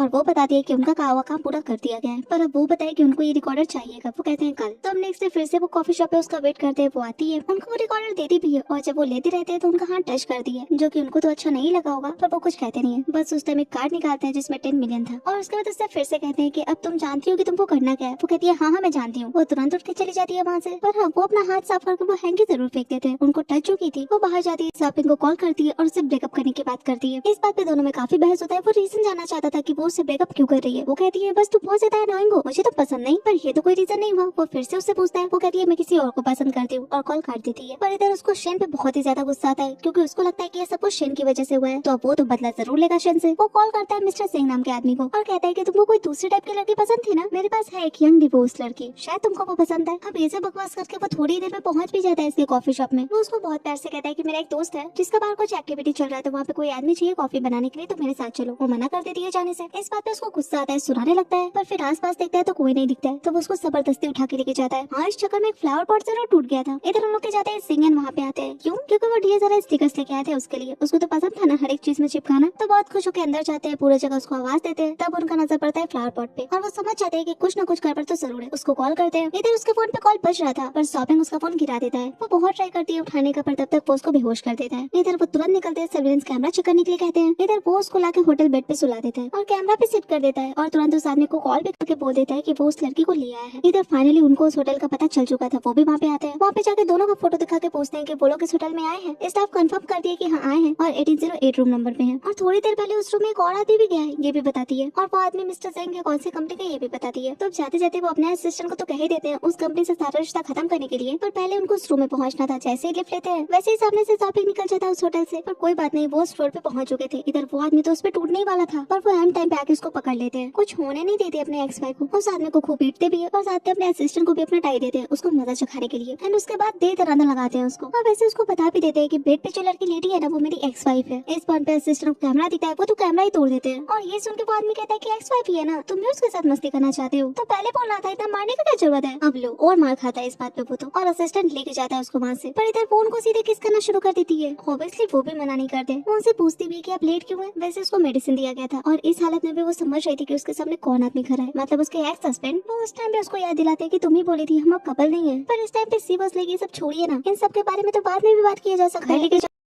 जाते हैं वो तो सो चुकी थी, पर वो काफी खुश थे। और थोड़ी देर बाद जाके वो उसकी बहन को कॉल करते हैं और अब वो कहते हैं कि उनको उसके पापा की कंपनी चाहिए, चाहे कुछ भी हो जाए, पर नेक्स्ट वीक के अंदर अंदर उसके पापा की कंपनी उनके नाम पे होना चाहिए। हाँ, ये करना उसके लिए टफ था, वो मना कर रही थी। पर वो कहते हैं कि इस महीना के एंड में मेरा बर्थडे आ रहा है और मैं तो सोच रहा था इस दिन तुमको अपने पेरेंट्स से मिलवाऊं, पर अगर नहीं कर सकती तो रहने देते हैं। अब इस बात पे तो वो डेफिनेटली मान जाती है। ये सब बात करके वो जाके उसके बगल में बैठ जाते हैं। वो सो रही थी तो उनका हाथ पकड़ के सोती है। वैसे थोड़ी देर में उसका नींद भी खुल जाता है। अब पहले तो उसको कुछ भी याद नहीं था कि वो यहाँ पे कहाँ से आ गई। वो तो होटल में सो रही थी ना, पर वो उसको याद दिलाते हैं तो उसको याद आता है सब कुछ। और अब वो उनको कहती है कि मुझे मेडिसिन दिया गया था, मुझे कोई आइडिया नहीं था मैं क्या कर रही हूँ। अब वैसे उनको इस चीज से कोई प्रॉब्लम नहीं था, पर वो कहती है कि आपका रिपोर्टेशन खराब हो जाएगा, तो फिर क्या करे। वो कहती है कि गलती मैं की हूँ, तो हम ऐसा प्रिटेंड कर सकते हैं जैसे कुछ हुआ ही नहीं था। वो कहते हैं पर हो तो चुका है ना सब कुछ। पर इस बात पे वो कहती है कि सिर्फ यही रीजन तो नहीं हो सकता ना हम दोनों का साथ रहने का, और वैसे भी मैं भूल जाऊंगी, मतलब मैं भूल चुकी हूँ। इस बात पे वो कहते हैं कि बहुत लोगों का डिवोर्स होता है, फिर उनके बीच में सब कुछ सही भी हो जाता है, कि हम में नहीं हो सकता। ये सुन के उसको समझ में नहीं आ रहा था कि वो तो मिस वांग के साथ रहना चाहते हैं ना, तो फिर ऐसी बातें उससे क्यों कर रहे हैं। पर कुछ कहती नहीं है, पर वो जरूर बहुत ज्यादा इमोशनल हो जाते हैं। कोई अपना फीलिंग्स कब तक छुपाएगा किसी से। अब यहाँ से सीन शिफ्ट होता है नेक्स्ट मॉर्निंग। वो फिर से अपने शॉप पे जाने के लिए रेडी थी, पर वो उसको पहुंचाने की बात कर रहे थे। वो कहती है मेरे पास खुद का हाथ पैर है, पर नहीं, वो तो उसको ले जाना ही चाह रहे थे। इस पॉइंट पे उसका फिर से ध्यान जाता है उस फोटो पे और कहती है कि क्या सोचिए आगे का प्लान आप। वो कहते हैं कि बहुत जल्दी ये सब कुछ खत्म करके यहाँ से जाना चाहती हो। अब हाँ, वो तो ये चीज चाहती थी, और इस टाइम पे वो भी उससे कहते हैं कि तुम मुझसे प्रॉमिस करो जब मैं तुम्हारे साथ नहीं रहूंगा फ्यूचर में, तो तुम खुद को प्रोटेक्ट करोगी। अगर कोई तुमको परेशान करेगा तो तुम फाइट पे करोगी। तुमको जो समझ में आए तुम उस इंसान के साथ कर सकती हो, मैं देख लूंगा। तो ठीक है, वो भी प्रॉमिस कर देती है। थोड़ी देर बाद वो उसको उसके दुकान पे भी पहुंचा देते हैं। वहाँ पे बाहर ही बहुत भीड़ लगा हुआ था। जाके देखती है तो पता चलता है कोई आदमी सब कुछ तोड़ फोड़ मचा रहा है, और बाद में कोई और नहीं शॉपिंग था। वो जाती है तो वो उस पे चिल्लाना शुरू कर देता है। वो कहता है कि मिस्टर सिंह मुझे बता रहे थे उस दिन रात को एक आदमी आया था तुमको बचाते हुए, और वो खुद को तुम्हारा एक्स हस्बैंड कह रहा था और उसको मारा भी। पक्का तुम ही गई होगी उस आदमी को ये सब कुछ करने के लिए मिस्टर सिंह के साथ। अब ये तो वो जानती थी कि सिंह थे, और थोड़ा खुश भी होती है ये सोच के, और उसका खुशी देख के वो और उस पे चिल्लाना शुरू कर देता है। पर इस बार नहीं, वो भी उस पे चिल्लाती है। वो कहती है कि तुम मुझे मेडिसिन दिए, तुम लोग को हायर किए मेरे साथ ये सब कुछ करने के लिए, तो इसलिए मार तुमको खाना चाहिए। वो कहता है कि तुम मुझे मारोगे, मार के दिखाओ। इस टाइम पे उसके एक्स भी आ चुके थे वहाँ पे, और शेन को अपने हस्बैंड का बात याद भी था। वो लगाती है उसको एक चाटा, और सिर्फ इतना ही नहीं, उसके चिल्लाने पे और मारती है उसको। और अब उसका कॉन्फिडेंस देख के जाओपिंग भी उस पे हाथ नहीं उठा पाता, क्योंकि वहाँ पे कैमरास इंस्टॉल थे, और उसके फुटेज से साफ साफ पता चल जाएगा कि कौन क्या कर रहा था। और बात रहा जो भी कल वो किया उसके साथ, तो वो कहती है कि अगर मैं तुम्हारी कंपनी जाके सबको सब कुछ बता दूं तो तुम बताओ तुम्हारा जॉब रहेगा। अब इस टाइम तो जाओपिंग भी उसको कुछ करता नहीं है, बस वहाँ से चला जाता है। पर ये देख के उसके हस्बैंड को भी बहुत अच्छा लगा था, और उसको तो बहुत ज्यादा खुशी फील हुआ था, पहली बार किसी को मारी थी। और अब उसको समझ में आया था कि किसी को पीट के कैसा फील होता है। इधर उसके हस्बैंड बाहर जाने लगते हैं, अंदर नहीं जाते उसे बात करने के लिए। और तभी उनके फोन पे एक डॉक्यूमेंट आता है जिससे साफ साफ पता चल रहा था कि शेन के पापा का जो कंपनी है अब उनके नाम पे आ चुका है। वो अपने पापा को ड्रिंक करवा के ये काम करवाई थी वैसे। तो अब ठीक है, ये देख के वो अपने असिस्टेंट को कहते हैं कि कुछ आदमी को अरेंज करो वहाँ का साफ सफाई करने के लिए, और काम तेजी से बढ़वा दो। अब रात होता है, दोनों साथ में खाना खाने के लिए बैठते हैं। वैसे आज भी खाना वही बनाए थे, पर ठीक है, इस टाइम पे खाना खाते खाते वो उसको एक डॉक्यूमेंट देते हैं जिसमें लिखा था कि उसके पापा का कंपनी अब से उसके नाम पे है, मतलब उसकी माँ का आखिरी निशानी उसको मिल चुका था। ये देख के वो उनसे क्वेश्चन करती है कि आपको ये इतना इजीली कैसे मिल गया। वो बताते हैं कि तुम्हारी सौतेली बहन मेरा हेल्प की थी। वो कहती है कैसे, इतना तो बात करती है कि उनके फोन पे मिस वांग का कॉल आता है, और वो कहती है कि भूलना मत वीकेंड पे मेरे पापा में से मिलने तुमको आना है। इतना बात होने के बाद कोई और बात नहीं होता, पर अब वो उनसे डायरेक्टली कहती है कि मुझे ऐसे चले जाना चाहिए, वरना मिस वांग इतना तो बोलती है कि उसको उल्टी लगने लगता है। वो वॉशरूम भागती है, वो भी पीछे पीछे भागते हैं, पर वो गेट बंद कर देती है। वो बाहर से चिल्लाते रहते हैं, डॉक्टर बुलाने की बात करते हैं, पर वो मना करती है। अंदर उसको समझ में आ रहा था कि उसका पीरियड्स डिले हो गया है, ना हो वो प्रेग्नेंट है, पर वो उनको बस कह देती है कि पेट में दर्द है, ज्यादा कुछ नहीं। तो वो उसके लिए पेट दर्द का दवा लाने चले जाते हैं। अब सीन शिफ्ट होता है नेक्स्ट मॉर्निंग। वो चेक करती है तो हाँ, वो प्रेग्नेंट थी, और वो डिसाइड करती है कि ये बात वो जिंगा को नहीं बताएगी, क्योंकि अगर ये बात वो जान गए तो वो मिस वांग से शादी नहीं करेंगे, और इसमें मिस वांग का तो कोई गलती नहीं है, पर ज्यादा दिन तक वो ये बात उनसे छुपा भी नहीं सकती। तो इसका एक ही सोल्यूशन है कि उसको ये जगह छोड़ के चली जाना चाहिए, जितना जल्दी हो पाए उतना जल्दी। तो ठीक है, फिलहाल तो सारा क्लिप वो फेंक रही थी, उसमें से गिर जाता है जिस पर उसका ध्यान नहीं जाता। वैसे अब चिंगन भी शिन की बहन को कम्प्लीटली अवॉइड करने लगे थे, और सेम वैसे ही शिन कर रही थी। वो देख रहे थे कि उसका तबीयत थोड़ा सही नहीं लग रहा है, काफी पेल होते जा रही है, पर वो कहती है कि नहीं कुछ नहीं है। वो चली जाती है। अब कुछ दिन बाद उसकी बहन ढूंढते हुए आती है जिंगा को उसके कॉफी शॉप पे। शिन पूछती है कि क्या काम है तुमको उससे। अब इस बात पे वो बहुत अकड़ कहती है कि कुछ दिन में मेरी उनसे शादी होने वाली है। वैसे ये बात सुनकर वो शॉक नहीं होती, क्योंकि ये बात उसके हस्बैंड एक टाइम पे बताए थे उसको कि उसकी बहन यही ख्याली पुलाव बना रही है। तो प्रेजेंट में वो भी रिएक्ट नहीं करती, उसको कांग्रेचुलेट करती है। पर वो उससे पूछती है कि तुम जानती हो क्या वो कहाँ है। शिन कहती है कि तुम्हारा मुझसे शादी होने वाला है ना, तो तुम मुझसे क्यों पूछ रही हो कि वो कहाँ है। तुम तो बोल ही रही हो ना कि मैं उनकी एक्स हूँ, तो फिर मैं नहीं जानती कि वो कहाँ पे। तो ठीक है, गुस्सा के वो भी चली जाती है वहाँ से। पर इधर इसका बार बार चीमा चल रहा था, और ये समझ रही थी कि आज नगर सिंह को जरूर पता चल जाएगा, तो वो जाती है हॉस्पिटल। डॉक्टर उसका रिपोर्ट देख के उसको कहती है कि ऐसा लग रहा है कि तुम्हारे बॉडी में न्यूट्रिशन का कमी है बहुत सालों से, तो तुम्हारे लिए ये सर्जरी हार्मफुल है। मतलब वो बच्चे को अबॉर्ट कराने आई थी और अगर वो ऐसा करवाएगी तो शायद वो फ्यूचर में कभी मां न बन पाए। और इतना बोलकर डॉक्टर ये भी कहती है कि बच्चे के पापा नहीं आए हैं क्या, वो भी ऐसा ही चाहते हैं। अब इस बात का वो कोई आंसर नहीं देती, बस चली जाती है वहाँ से बाहर। उस टाइम पे सिंगन का उसको कॉल आता है। वो कहते हैं कि तुम शॉप पे नहीं दिख रही। वो कहती है मैं हॉस्पिटल आई हूँ। ये सुनकर तो वो उसको वही वेट करने के लिए कहते हैं। अब उसके भी दिमाग में चलने लगता है कि बच्चा अकेले का उसका तो नहीं है, बच्चे के पिता को भी पता होना चाहिए उसका एक्सिस्टेंस। तो वो वही वेट करने लगती है। भागते दौड़ते आते हैं सिंगन वहाँ पे, पूछते हैं कि डॉक्टर क्या बोली। वो कुछ बता नहीं जा रही थी, तभी वहाँ पे मिस मांग आ जाती है एंड अगेन उसको देख के वो अपना रिपोर्ट छुपा लेती है। और उस टाइम पे सिंगन कहते हैं कि तुम मिली थी इस पार्टी में। वो कहती है मुझे याद है। और मिस मांग पे कहती है कि मुझे पता है ये तुम्हारी एक्स वाइफ है, पर फिलहाल वो कहते हैं कि शन अच्छा फील नहीं कर रही है तो मुझे इसको घर लेके जाना है। वो तो मना कर रही थी पर वो फिर भी लेके जाते हैं उसको। अब घर जाने के बाद वो उसको कॉफी बना के देते हैं, पर आज वो कॉफी पीने से मना कर देती है क्योंकि उसको दूध चाहिए था। तो वो उसको वही देते हैं और पूछते हैं कि तुम हॉस्पिटल में मुझे कुछ बताने वाली थी ना, बताओ। अब वो बताती तो कुछ नहीं है पर मन में सोच लेती है कि अगर वो प्रेगनेंसी वाला बात उनको बताएगी तो ये मिस फांग और उनके दोनों के लिए अच्छा नहीं होगा, तो बस बात टाल देती है। और अब कहती है कि शॉपिंग जो भी किया है मैं देखना चाहती हूँ कि उसके साथ आप क्या करने वाले हैं। मन में तो यही चल रहा था कि जल्द से जल्द ये जगह छोड़ के जाए वो, और शायद वो भी उसका मन का बात समझ रहे थे क्योंकि वो अपने मन में सोच रहे थे कि वो ऐसा क्या करे जिससे वो उसको रोके रखे। पर ठीक है, फिलहाल वो उसको कहते हैं कि मेरे बर्थडे वाले दिन सारा मैटर रिजॉल्व हो जाएगा। हाँ, इस बात पे वो कहती है कि बर्थडे वाले दिन ये सब चीज करना जरूरी है। और वो कहते हैं कि मैं तुमसे एक गिफ्ट मांग सकता हूँ। तो क्या? वो कहते हैं कि जो मैं तुम्हें गिफ्ट किया हूँ कपड़ा तुम वो पहनना उस दिन, और उस दिन हांगकांग के सबसे अच्छे जगह पे खड़ा होकर अपने पास्ट को कम्प्लीटली छोड़ देना। मैं बस तुमको खुश देखना चाहता हूँ और तुम उस दिन अपनी जिंदगी का नया शुरुआत करोगी। तो ठीक है, वो भी मान जाती है। अब ऐसे ही कुछ दिन बाद वो अपने असिस्टेंट को कॉल करते हैं और कहते हैं शॉपिंग को उनके फैमिली क्लब में आने के लिए उनके बर्थडे वाले दिन, और उसके लिए एक प्रमोशन पार्टी का अरेंजमेंट करना। तो ठीक है, यहाँ से सीन शिफ्ट होते हैं उनके बर्थडे वाले दिन। वो बिल्कुल वैसे ही रेडी हुई थी जैसे वो चाहते थे, उनको बहुत सुंदर भी लग रही थी। वो उसको लेके जाते हैं, वहाँ पे सब कुछ का अरेंजमेंट किया हुआ था, शॉपिंग भी आता है और वो काफी खुश था क्योंकि दुआन फैमिली के फैमिली क्लब में ऐसे ही किसी को भी आने का परमिशन नहीं होता, पर उसके लिए यहाँ पे खास पार्टी रखा जा रहा है। तो खुश होने वाला तो बात है। सब लोग उसका बधाई भी कर रहे थे, तभी उसको एक जाना पहचाना आवाज सुनाई देता है और वो किसी और का नहीं, शन का था। वो आती है वहाँ पे, बहुत कॉन्फिडेंट थी इस बार, पर उसको देख के वो उससे पूछता है कि तुम यहाँ पे क्या कर रही हो, मतलब दुआन फैमिली के फैमिली क्लब में। और साथ में ये भी कहता है कि तुम डिवोर्स लड़की हो यहाँ पे क्या काम, क्या वस्तु नहीं हो गया कि मैं प्रमोट हो गया तो अब रिग्रेट फील हो रहा है क्या कि तुम मेरे साथ नहीं हो। वो कहती है बहुत अच्छा मजाक नहीं कर लेते हो, हमें जानती हूँ तुम्हारा प्रमोशन हुआ है इसीलिए तो गिफ्ट देने आई हूँ। और वो क्या, इस बात पे वो कहता है कि तुम गरीब भिखारी, तुम क्या ही गिफ्ट दे पाओगी। पर वो कहती है कि दे पाऊंगी ना, तो मेरा एक्सीडेंट करवाया है। बोलने पे तो कोई मानता नहीं है ना, पर आज वो सब कुछ सुनाएगी उसी के जुबानी। वो रिकॉर्डिंग प्ले होता है जिसमें उसी का आवाज था और वो क्या क्या किया शन के साथ सब कुछ खुद ही बोला था। ये सुन के सब कुछ सच पता चल जाता है, सब उसका बुराई करने लगते हैं और वो चिल्लाने लगता है कि रिकॉर्डिंग फेक है, ये लड़की मुझसे पैसे हटने के लिए ये सब कुछ कर रही है। और इतना चिल्लाने के बाद वो उसको कहता है कि तुमको पता है मिस्टर द्वान मेरा बहुत बुराई करते हैं, तुमको क्या लगता है तुम्हारे कॉफी शॉप में वो एक दो बार आके गया, तुम तो चना के झाड़ पे चढ़ गई, उनके फैमिली क्लब में आके ये सब तमाशा कर रही हो। वो कहती है मेरे एक्स हस्बैंड यहाँ पे मुझे इनवाइट किए हैं। ये सुन के वो तो उसके एक्स हस्बैंड का मजाक उड़ाने लगता है, कहता है कि पोछा मारता है ये झाड़ू मारता है यहाँ पे। इस पे वो उसको एक चाटा लगा देती है और अब जब वो उस पे हाथ उठाने वाला रहता है उस टाइम पे उसके एक्स हस्बैंड आते हैं सबके सामने और कहते हैं कि तुमको हिम्मत हो गया मेरी एक्स वाइफ पे हाथ उठाने का। अब ये देखे तो उसको बहुत बड़ा झटका लगता है। वो तो इस सच्चाई को एक्सेप्ट ही नहीं कर पा रहा था, पर उसको एक्सेप्ट करना पड़ता है क्योंकि वो सभी लोग को बताते हैं कि हाँ उनका 3 साल पहले शन से शादी हुआ था और डिवोर्स भी इसीलिए हुआ है क्योंकि गलती उनकी थी, उनकी एक्स वाइफ में कोई प्रॉब्लम नहीं है। ये सुन के वो उनसे माफी मांगता है, कहता है कि उसको इस बारे में कुछ पता नहीं था, पर डिवोर्स तो हो गया ना, अब क्या इसके झमेले में पड़ना। वो कहते हैं डिवोर्स होने के बाद भी ये मेरी फैमिली है और इसको जो परेशान करेगा उसको मैं जीने तो नहीं दूंगा। तो अब ठीक है, वो अपने असिस्टेंट को कहते हैं कि शॉपिंग जो भी किया है वो कल के हेडलाइन में आ जाना चाहिए और इस कंपनी से तो वो जाएगा ही। साथ में ये भी मेक श्योर करने के लिए कहते हैं कि कोई भी कंपनी उसको हायर न कर पाए। और ये सुन के वो बहुत ज्यादा रिक्वेस्ट करता है, पर उसके रिक्वेस्ट का कोई मतलब नहीं था अभी। इस पॉइंट पे वो अपनी एक्स वाइफ से पूछते हैं कि तुम खुश नहीं लग रही, सेटिस्फाई नहीं हो क्या। वो कहती है नहीं ऐसा तो नहीं है, और वो कहती है कि तुम्हारा एक्सप्रेशन ऐसा नहीं है। उसके बाद अपने असिस्टेंट को कहते हैं कि हर वीक में एक बार उसको अच्छे से धोने के लिए, मतलब शॉपिंग को जितना ज्यादा इंजरी लेगा उतना ज्यादा अच्छा। ये सुन के वो जरूर हंस देती है। तो अब ठीक है, आज से उसका जिंदगी का बुरा साया खत्म हो चुका था। वो उनको हक करती है और उनको दिल से थैंक यू बोलती है। तो अब घर जाने के बाद वो अपने पास्ट के बारे में सोच रही थी, बहुत ज्यादा इमोशनल थी। उस टाइम पे उसके एक्स हस्बैंड आते हैं उसके पास, उससे पूछते हैं कि क्या हो गया। वो बताती है कि मेरे माँ के मरने के बाद मेरा कोई भी ध्यान नहीं रखता था, जब आपके साथ ही तो बहुत अच्छा लगता था, ऐसा लगता था कि जिंदगी जी रही हूँ। पर उस दिन जिस दिन मेरा कार एक्सीडेंट हुआ था उस दिन लग रहा था कि बस मैं अब नहीं बचूंगी। यही सब बोल रही थी। तभी वो कहते हैं कि जो हुआ सब आज था, भूल जाओ इस चीज को। इस पॉइंट पे वो कहते हैं कि शन फैमिली से आप उसका कंपनी छीन लिए, वो लोग आपके खिलाफ कुछ किए तो नहीं है ना। वो कहते हैं नहीं ऐसा कुछ नहीं है, इसका कंपनी था, उसके राइटफुल ऑनर को ये मिल चुका है और तुम अगर चाहो तो तुम किसी को हायर कर सकती हो वो कंपनी मैनेज करने के लिए, वो पूरा तुम्हारे ऊपर है और तुम्हारे पास मैं भी तो हूँ। इस पॉइंट पे वो अपनी बहन का जिक्र करती है। वो कहती है कि वो भी तो अपनी फैमिली को ज्वाइन करना चाहती है। इस बात पे वो कहते हैं कि ज्यादा सोचने वाली कोई बात नहीं है, जैसा सन फैमिली का हालत है ऐसा पॉसिबल हो सकता है कि वो और शॉपिंग फिर से अपना रोमांस कंटिन्यू करे। तो अब ठीक है, बहुत बात हो गया था, उनको रेस्ट करने के लिए कहती है। पर इस टाइम वो उसका दूध का ग्लास जरूर लेके जाते हैं क्योंकि वो जितना छोड़ी थी वो पी लेंगे। हम नेक्स्ट मॉर्निंग वो उठ के अपने काम पे लग जाती है और वो अपने कंपनी जाने के लिए निकलते हैं। उस टाइम पे उनका असिस्टेंट कहता है मिस वांग ने बहुत बार कॉल की, आपसे मिलना चाहती है, वो अब्रॉड वापस जाना चाहती है। इस बात पे वो कहते हैं कि वो इसलिए क्योंकि वो अपने फॉरेन बॉयफ्रेंड से मिलना चाहती है और तब हमें पता चलता है कि वो मिस वांग उनकी बड़ी बहन है। अब ये सब बात होकर वो लोग वहाँ से निकलते हैं, तभी बीच में शन की बहन आ जाती है, कार रोकती है, पर वो अपने असिस्टेंट को भेजते हैं देखने के लिए कि क्या चल रहा है। पर ये देख के वो उनके सीट पे जाके तमाशा करने लगती है। वो कहने लगती है कि जब उसके पापा को पता चला कि वो ये सब कुछ किया है तो वो उसको खूब पीटे। इस बात पे असिस्टेंट कहता है कि इसमें ये कुछ नहीं कर सकते। वो कहती है कि कर सकते हैं, वो मुझे पसंद करते हैं, जाके मेरे पापा को बताए कि वो मुझसे शादी करना चाहते हैं तो सब कुछ ठीक हो जाएगा। असिस्टेंट कहता है कि वो तुमको पसंद करते हैं, वो सिर्फ मिस सेन को पसंद करते हैं और उनके अलावा वो किसी से भी शादी नहीं करेंगे। अंदर इस टाइम पे उनकी एक्स वाइफ का उनको कॉल आता है। वो उनको वापस बुलाती है, मतलब वो उनके लिए खाना बनाई थी और कुछ बात भी करना था उसको, इसीलिए तो वो अपने असिस्टेंट को कहते हैं वहाँ से चलने के लिए। उनकी वाइफ डिनर पे उनका वेट कर रही है। वो चीखती चिल्लाते रह जाती है पर वो चले जाते हैं। इधर वो घर जाते हैं, वो उनके लिए खाना बना के रखी थी, वो भी उसका हेल्प करते हैं। उसके बाद वो लोग खाने बैठते हैं। वैसे इस टाइम पे वो भी अपने बच्चे को कह रही थी कि बस ये 3 लोग आखिरी बार साथ में खाना खा रहे हैं, उसके बाद उन दोनों को ही खाना है। अब इसका क्या मतलब था? तो वो पहले तो अपने एक्स हस्बैंड को थैंक यू बोलती है एंड देन कहती है कि अब टाइम आ गया ये सब कुछ खत्म करने का। एक पल में उनको ऐसा फील होता है मानो उनका दुनिया ही खत्म हो गया हो। और वो फिर भी उससे पूछते हैं कि कहाँ जाओगे? वो कहती है अभी सोची तो नहीं हूँ, बस इस जगह को छोड़ के जाना है। वो कहते हैं बस तुम मुझे देखना नहीं चाहती फिर से? वो कहती है हाँ। तो अब इसके आगे वो कुछ नहीं कहते। वो कहती है कि कुछ देर में मैं चली जाऊंगी, फिलहाल मैं जा रही हूँ रेस्ट करने। वो चली जाती है। हम नेक्स्ट डे बोर्ड के काम पे जा रही थी, तभी हाउस हेल्प आके कहती है कि आप थोड़ा देर वेट कर लीजिए, मिस्टर द्वान आके आपको पहुंचा देंगे। पर वो कहती है कि नहीं जरूरत नहीं है, बहुत भीड़ रहता है वहाँ पे। पर देन वो कहती है कि हाउस कीपिंग कंपनी रूटीनली पूरा घर साफ करने के लिए आती है, तो मैंने आपका बाथरूम और बेडरूम भी साफ करवा दिया। वो कहती है हाँ ठीक है और वो चली जाती है। अब इस टाइम पे जिंगा वहाँ पे आते हैं। वो ढूंढते हैं शेन को पर वो तो नहीं मिलती, पर उनको कुछ और जरूर मिल जाता है। हाउस हेल्प वही प्रेगनेंसी किट दिखाती है उनको और अब जाकर उनको पता चलता है कि शेन प्रेग्नेंट है। वैसे हाउस हेल्प बताती है कि उनके बाथरूम के कॉर्नर में गिरा हुआ था, तो हो सकता है कि उनका नजर नहीं पड़ा होगा। पर ये जान के उनके खुशी का कोई ठिकाना नहीं रहता। पर अब उनके मन में क्वेश्चन आता है कि वो उनको बताए क्यों नहीं, जिसपे हाउस हेल्प कहती है कि आप दोनों का डिवोर्स हो चुका है, आप लोग का रिश्ता क्लियर नहीं है, तो हो सकता है यही रीजन होगा। और अब तो बस बहुत हो गया। वो सोच लेते हैं कि वो उसको प्रपोज करेंगे इस बार और उसे सही तरीके से शादी करेंगे। फटाफट से रिंग लेके उसके कॉफी शॉप पहुंचते हैं और इस पॉइंट पे उनको शेन की बहन भी देख ली थी और अब वो जानती थी कि उसको करना क्या है उनके साथ। इधर वो उसको देख लेते हैं, उसके पीछे जाने ही वाले रहते हैं, तभी वो उनके अंदर चाकू घुसा देती है और वो वहीं बेहोश हो जाते हैं। हाँ वो लड़की अंदर जाना चाह रही थी, शेन को भी नुकसान पहुंचाना चाह रही थी, पर वो उसका पाँव पकड़ लेते हैं। वो कहते हैं कि जो करना है मुझे करो। वो कुछ भी नहीं जानती है इस बारे में। अब थोड़ी देर बाद उनको हॉस्पिटल लेके जाया जाता है और असिस्टेंट ये बात शेन को भी बताता है। वो तो बस भागते दौड़ते गिरते पड़ते वहाँ पे पहुँचती है। वहाँ पे जाती है तो असिस्टेंट बताता है कि वो उसको प्रपोज करने गए थे। वो रिंग लेके, ये रिंग देख के उसको भी थोड़ा अजीब लगता है, पर असिस्टेंट ये भी बताता है कि उसकी बहन को अरेस्ट कर लिया गया है। थोड़ी देर में उनका सर्जरी हो जाता है। डॉक्टर बाहर आते हैं, बताते हैं कि कोई ऑर्गन्स डैमेज नहीं हुआ है, बस उनका घाव बहुत ज्यादा गहरा है, टाइम लगेगा ठीक होने में। इस उनके असिस्टेंट जल्दी से जाता है उनको देखने के लिए, पर वो घर आ जाती है और सारा सामान पैक करके निकल जाती है। आखिरी बार जाके हॉस्पिटल में उनसे मिलती है। वो समझ चुके थे कि उनके साथ जो भी बुरा हो रहा है वो शेन की वजह से हो रहा है, इसीलिए बस एक लेटर उनके बगल में रख के उनको किस करके वहाँ से चली जाती है। अब नेक्स्ट जब वो होश में आते हैं तो वो उस लेटर को पढ़ते हैं और वो समझ जाते हैं कि शेन कौन से गलत फहमी में जी रही है। वो झट से उसको कॉल भी ट्राई करते हैं पर कॉल नहीं लगता। वो उसको सारा सच बताना चाह रहे थे कि मिस पांग उनकी बहन है, और वो कॉल उठाए तब ना। इस पॉइंट तक भागते उनकी बहन और असिस्टेंट दोनों आ जाता है। वो अपनी बहन को बताते हैं कि मुझे पता चल गया कि शेन मुझे एक्सेप्ट क्यों नहीं कर रही थी और वो मुझे छोड़ के क्यों चली गई। उसको लग रहा था कि हम दोनों लवर्स हैं। अब हाँ ये तो बहुत अजीब लगता है मिस पांग को, पर पहले उनको शांत करती है। वो असिस्टेंट को कहते हैं पता लगाने के लिए कि शेन गई कहाँ पे, पर वो पता नहीं लगा पाता। इस पॉइंट पे वो दिमाग लगाते हैं कि वो कहाँ जा सकती है। उनको याद आता है कि जब उनका रिश्ता सही था तब एक टाइम पे वो बताई थी कि वो यूनचेन जाना चाहती है, तो वो समझ जाते हैं कि पक्का वो वही जगह गई होगी। यहाँ से हम कुछ महीने बाद का सीन देखते हैं जहाँ पे अभी वो कॉफी शॉप में ही काम करती थी और अब उसका प्रेगनेंसी बहुत अच्छे से दिखा भी था। और ये भी था कि वहाँ के जो लोकल्स थे वो उसका साथ भी बहुत ज्यादा देते थे, उसका ध्यान रखते थे। उसके लिए खाना वाना भी वो लोग खुद से ही घर से बना के लेके आते थे। और इसी टाइम वो न्यूज में सुनती है कि द्वान फैमिली की डॉटर मिस वांग ली अपने फॉरेन बॉयफ्रेंड से शादी कर ली है और छोटे भाई द्वान सिंह उनको बहुत बड़ा गिफ्ट दिए हैं और जन्म से ही दोनों बच्चों का अलग अलग सरनेम है उनके पेरेंट्स की वजह से। फाइनली उसको समझ में आ जाता है कि सिंह की बड़ी बहन थी मिस वांग, और ये समझ के उसको खुद पे हंसी भी आता है और रोने भी लगती है। इस पॉइंट पे उसके आसपास जो लेडीज बैठी थी वो उससे पूछती है कि क्या हो गया, ये जिनके बारे में न्यूज आ रहा है इनको पहचानती हो गया तुम? वो कहती है कि वो मेरे एक्स हस्बैंड है, इस बच्चे के पिता। अब ये सुन के उन लोग को बहुत गुस्सा आता है सिंगन पे कि वो अपनी प्रेग्नेंट वाइफ को ऐसे छोड़ कैसे सकते हैं। उन लोग को अगर सिंगन मिल जाए तो वो लोग तो उनका पिटाई कर देगी, ये तक बोलती है वो लोग। और शायद उन लोग को मौका मिल भी जाता है क्योंकि तभी उसको आवाज आता है सिंगन का, क्योंकि वो वहाँ आ जाते हैं। पर वो तो न मिल पाए, इसके बीच में वो तीनों लड़कियां आ जाती है पर नेशन रोकती है उन लोग को कुछ भी करने से। वो कहती है कि मैं गलत समझ रही थी और कैसे समझ रही थी वो भी बताती है उन तीनों लड़कियों को। वो बताती है कि सिंगन कितने अच्छे हस्बैंड है, उसके लिए आज तक क्या क्या किए हैं और उसको भी कैसे क्या बना दिए, मतलब डरपोक से इतना कॉन्फिडेंट, पर उसकी गलती की वजह से वो उनको खो दी। पर ऐसा कुछ नहीं, वो माफी मांगती है उनसे, वो गलत समझी थी। हालांकि वो उसको इस टाइम भी एक्सप्लेन करना चाह रहे थे कि वो दोनों भाई बहन है, पर नहीं अब इसका जरूरत नहीं था। उनको कहती है कि वो उनसे प्यार करती है, बहुत ज्यादा प्यार करती है और वो भी उससे कोई कम प्यार थोड़ी करते थे। उनका तो पूरा आंख भर आ जाता है। दोनों इस टाइम पे रोते हैं और शायद ये खुशी का आंसू था एक दूसरे की जिंदगी में वापस पाके। और हो सकता है कि वो लोग दोबारा शादी भी कर ले जल्दी। तो दोस्तों इसी के साथ ये कहानी यहीं पे खत्म हो जाता है। आपको ये कहानी कैसा लगा मुझे कमेंट्स में जरूर बताइएगा। And thank you so much friends for watching this video. मैं आपसे मिलती हूँ नेक्स्ट वीडियो में, तब तक के लिए बाय।